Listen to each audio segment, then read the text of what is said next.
ورحمۃ اللہ وبرکاتہ۔ جی محترم بھائی نے لکھا جی کہ میں بخاری مسلم مسند احمد حدیث کی کتب وغیرہ پڑھتا ہوں، حنفی مجھے کہتے ہیں آپ ان کی تقریر کرتے ہیں۔ بھائی ان کی بات غلط ہے۔ آپ بخاری مسلم مسند احمد میں اگر نبی علیہ الصلوۃ والسلام کی کوئی حدیث پڑھتے ہیں، کسی سنت کا مطالعہ کرتے ہیں، تو آپ اس کو اپنے عمل کے اندر لے آتے ہیں، اس کے اوپر عمل کرنا شروع کر دیتے ہیں، تو بھائی یہ تقلید نہیں ہے، یہ تو آپ اللہ کے رسول علیہ الصلوۃ والسلام کی اطاعت و فرمانبرداری کر رہے ہیں، اور اللہ تعالیٰ نے اہل ایمان کو نبی علیہ الصلوۃ والسلام کی اطاعت و فرمانبرداری کا تو حکم دیا ہے۔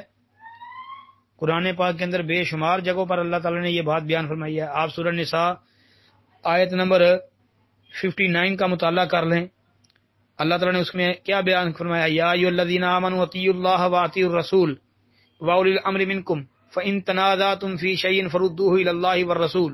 اس میں تو یہ بات بھی بیان کی گئی ہے کہ اگر تمہارا کسی مسئلے میں اختلاف ہو جائے، جھگڑا ہو جائے، تو تم نے اللہ اور اس کے رسول کی طرف لوٹنا ہے۔ کیا مطلب کہ قرآن کو دیکھنا ہے اور نبی علیہ السلام کی حدیث کو دیکھنا ہے کہ قرآن میں کیا ہے اور حدیث میں کیا ہے۔ جو قرآن اور حدیث میں ہوگا اس کو لے لینا ہے، اس کے علاوہ کو ترک کر دینا ہے۔ یہ واضح مطلب ہے اس آیت کا۔ تو یہ تقلید کیسے ہے؟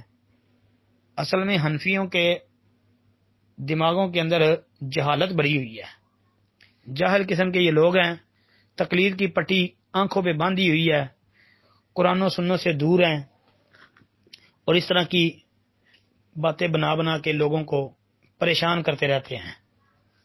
یہ بھائی تقلید نہیں ہے، جو حنفی کہتے ہیں ان کی بات بے بنیاد ہے۔ جی السلام علیکم ورحمۃ اللہ۔